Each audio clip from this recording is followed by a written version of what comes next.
दोस्तों, अमेरिका और ईरान के मबैन एक बार फिर से कशीदगी सामने आ रही है, जिसकी वजह से हर तरफ एक अलार्मिंग माहौल है।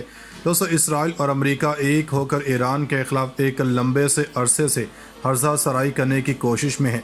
यही नहीं बल्कि ईरान पर हमला करने की बातें करने में भी अमेरिका इसराइल के शाना बशाना खड़ा रहा, जो कि ईरान की सलामती के लिए भी खतरे की बात रही। दोस्तों, इस वक्त अमेरिका और ईरान के मबैन एटमी माहदे की डील पर अहम तरीन पेशरफ जारी है और मगरबी ममालिक समेत अमेरिका भी ईरान के साथ मुज़ाकरात में नाकाम होता जा रहा है, जिसकी एक अहम तरीन वजह ही ईरान के जायज़ मुतालबात हैं। दोस्तों, ईरान एक इस्लामी मुल्क है जिसने हमेशा बातिल की आंखों में आंखें डालकर ललकारा और कभी ऐसा कोई इकदाम नहीं किया जिससे उम्मत मुस्लिमा को शर्मिंदगी का सामना करना पड़े। दोस्तों, ईरान और अमेरिका के मबैन ऐसी कौन सी अहम तरीन पेशरफ्त सामने आई है और इसकी वजह क्या हो सकती है, इस बारे में बात करने से कबल आपको ये बताते चलते हैं कि अमेरिका और ईरान के मबैन इराक में बहुत बार कशीदगी सामने आ चुकी और ये बराह रास्त ईरान की जानब से नहीं किया जाता, लेकिन इसमें हमेशा ईरान को ही निशाना बनाया जाता है। दोस्तों, वसूल होने वाली ताज़ा तरीन खबरों के मुताबिक इराक के दारुल हुकूमत बगदाद में अमरीकी सफारतखाने पर 2 रॉकेट दागे गए। हमले में 2 गाड़ियाँ तबाह हो गईं। इराकी सिक्योरिटी फोर्सेस ने हमले की तस्दीक करते हुए बताया कि बगदाद के ग्रीन जोन पर 2 रॉकेट दागे गए, जिनमें से एक को फिजा में तबाह कर दिया गया, जबकि दूसरा रॉकेट अमरीकी सफारतखाने से 500 मीटर की दूरी पर गिरा। हमले में 2 गाड़ियां तबाह हो गई, तहम कोई जानी नुकसान नहीं हुआ। अब तक किसी ग्रुप ने हमले की जिम्मेदारी कबूल नहीं की। दोस्तों, इराकी ज़राए ने इस मुल्क में अमेरिका के दहशतगर्द फौजी काफिले पर हमला होने की खबर दी है। अल मसीरा की रिपोर्ट के मुताबिक दहशतगर्द अमरीकी फौजियों के इस काफिले को बगदाद में हमले का निशाना बनाया गया, तहम अभी तक इसकी मज़ीद तफसीलात सामने नहीं आई और इस हमले की जिम्मेदारी भी अभी तक किसी फ़र्द या ग्रोह ने कबूल नहीं की। इससे कबल समावा के करीब भी अमेरिका के दहशतगर्द फौजी कारवान पर हमला हुआ था। इराक में दहशतगर्द अमरीकी फ़ौजी ठिकानों और फौजी काफिलों पर मुसलसल हमले हो रहे हैं और यह सिलसिला अब रोज़ का मामूल बन चुका है। काबिल ज़िक्र है कि इराक के बेशतर अवाम और सियासी तंजीमें अपने मुल्क से अमरीकियों के इनखला के ख्वाह हैं और इराक की पार्लियामेंट ने भी 5 जनवरी 2020 को इराक से अमरीकी फ़ौजियों के इनखला के बारे में एक बिल की मंजूरी दी है। दोस्तों, मौसूल होने वाली मीडिया रिपोर्ट के मुताबिक इराकी हुकूमत ने ईरान की हिमायत याफ्ता पॉपुलर मोबिलाइजेशन फोर्सेस मलेशिया के बड़े पैमाने पर तोसी की मंजूरी दे दी है। इस इकदाम में, जो 2017 के बाद से अपनी नौयत का पहला वाक़या है, इराक की हुकूमत ने मलेशियाओं के इतिहाद, जो अरबी में अल हदाद अल शबी के नाम से जाना जाता है, कि 30,000 नए अस्करियत पसंदों की तोसी का इजाज़त नामा दे दिया। हुकूमत के करीबी एक आला ओहदेदार, जिसके सरबराही वज़ीर-ए-आज़म मुस्तफ़ा अल खुदैमी ने न्यू अरब मीडिया को बताया कि फ़ैसला फ़तह अलायंस और स्टेट ऑफ लॉ इतिहाद के दबाव की वजह से हुआ। ईरान के साथ मजबूत ताल्लुकात हैं। इस इकदाम को इराक की मुतादिद मलेशियाओं की ताकत में इजाफे के तौर पर देखा जाता है, जिन्हें ईरान के प्रॉक्सी समझा जाता है। इराक की सिविल मूवमेंट के एक रुकन अहमद हाकी ने अल अरबी अल जैद को बताया कि मलेशिया के जंगजुओं की तादाद में इजाफा PMF की जारी सियासी फ़ायदे को भी नुमाया करता है। इन्होंने कहा कि ये इकदाम इस बात की तस्दीक करता है कि इराक में सियासी सलामती और यहाँ तक कि माली फ़ैसले बेहतरीन दानश्वरी के साथ किए जा रहे हैं। दिफा को मजबूत बनाने की भरपूर तैयारी की जा रही है। फ़िलहाल PMF के 1,60,000 से ज़्यादा मेंबरान हैं।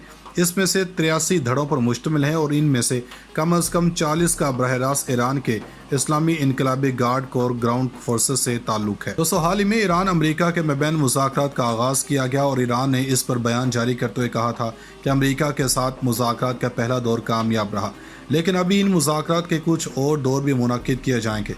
साबिक अमरीकी हुकूमत और इसराइल के मुश्तरका तौर पर ईरान के खिलाफ जो इकदाम किए और जिस तरह ईरान में घुसकर जंगी कार्रवाइयाँ, इनको भी फरामोश नहीं किया जा सकता। लेकिन अब अमेरिका क्यों ईरान के साथ बातचीत के लिए तैयार हो गया? इसराइल कैसे इस मुलाकात को शील्ड के तौर पर इस्तेमाल कर सकता है और ईरान को मज़ीद नुकसान पहुँचाने की कोशिश करेगा? इससे कबल इराक की सरजमीन पर ईरान और इराक और अमेरिका में होने वाली अहम तरीन डेवलपमेंट पर नज़र डालेंगे। तो दोस्तों, अमेरिका ने हालिया बुध के रोज़ इराक के साथ बातचीत करने से कबल इस्लामिक स्टेट के अस्करियत पसंदों से लड़ने के लिए तैनात तमाम अमरीकी अफवाज को वापस भेजने पर इत्तेफाक कर लिया। अलबत्ता अमरीकी फ़ौज अभी भी इराक में तरबियत फराहम करेंगे। सदर जो बाइडन की इंतज़ामिया के तहत पहले स्ट्रेटजिक डायलाग के बाद दोनों ममालिक का कहना था कि इराकी फ़ौज में खातिर बेहतरी आई है। वर्चुअल स्ट्रेटजिक डायलाग के बाद एक मुश्तरका बयान फरीकैन ने इस बात की तस्दीक की है कि अमरीकी और इत्तेहादी अफवाज कमीशन اب تربیت اور مشاورتی کاموں پر مرکوز ایک طرف تبدیل ہو چکا ہے، جس کے نتیجے میں اب عراق میں کسی بھی فوج کو رہنے کی اجازت نہیں دی جائے گی اور آئندہ تکنیکی مذاکرات میں اہم معاملات عمل میں لائے جائیں گے۔ امریکہ اور عراق کے مابین یہ بات چیت ایران سے منسلک شیعہ نیم فوجی دستوں کی طرف سے امریکی افواج پر راکٹ حملوں کے بعد سامنے آئی ہے۔ خیال رہے کہ امریکی صدر جو بائیڈن کی جانب سے شام میں لڑنے والے ایرانی جنگجوؤں کے خلاف ایکشن لینے کا حکم دیا گیا تھا، جس پر ایران نے بھی امریکی فوج پر تابڑتوڑ حملے کیے اور ایسی پیش رفت سامنے آئی اور جو بائیڈن کو اس حکم نامے کے بعد تنقید کا سامنا بھی کرنا پڑا، کیونکہ ٹرمپ نے اپنے اقتدار کے آخری ایام میں عراق اور افغانستان سے واپسی کا حکم دیا تھا، جس میں 15 جنوری تک ہر ملک میں امریکی فوجیوں کی تعداد 2500 ہو گئی تھی۔ سابق صدر باراک اوباما، جن کے تحت بائیڈن نے نائب صدر کی حیثیت سے خدمات انجام دی، نے عراق سے تمام امریکی افواج کو ہٹا دیا تھا، لیکن دولت اسلامیہ کے عسکریت پسند گروہ کے حملے کا سامنا کرتے ہوئے فوجیوں کو واپس بھیج دیا تھا۔ امریکی اور دیگر بین الاقوامی قوتوں کی جنگی کارروائیوں سے ہٹ کر عراقی سیکیورٹی فورسز کی تربیت کرنا اور اب ان کی مدد کر کے ان کی اسٹریٹجک شراکت داری کو کامیاب بنانا بھی مقصود تھا۔ اس عمل سے یہ بھی مقصود تھا کہ عراقی فوج کو اس قدر مضبوط بنایا جائے کہ داعش کو کبھی بھی عراق میں دوبارہ قدم جمانے کا موقع نہ ملے۔ ایک بیان میں عراق نے امریکی زیر قیادت فورسز کے اڈوں کی حفاظت کا وعدہ کیا تھا، جن پر امریکہ نے بھی کہا تھا کہ وہ اڈے صرف اور صرف داعش کے خلاف جنگ میں عراق کی کوششوں کی حمایت میں ہیں۔ دونوں ممالک کا کہنا تھا کہ عراقی فوج میں خاطر خواہ بہتری آئی ہے۔ ورچوئل اسٹریٹجک ڈائلاگ کے بعد ایک مشترکہ بیان فریقین نے اس بات کی تصدیق کی ہے کہ امریکی اور اتحادی افواج کا مشن اب تربیت اور مشاورتی کاموں پر مرکوز ایک طرف تبدیل ہو چکا ہے، جس کے نتیجے میں اب عراق میں کسی بھی فوج کو رہنے کی اجازت نہیں دی جائے گی اور آئندہ تکنیکی مذاکرات میں اہم معاملات عمل میں لائے جائیں گے۔ امریکہ اور عراق کے مابین یہ بات چیت ایران سے منسلک شیعہ نیم فوجی دستوں کی طرف سے امریکی افواج پر راکٹ حملوں کے بعد سامنے آئی ہے۔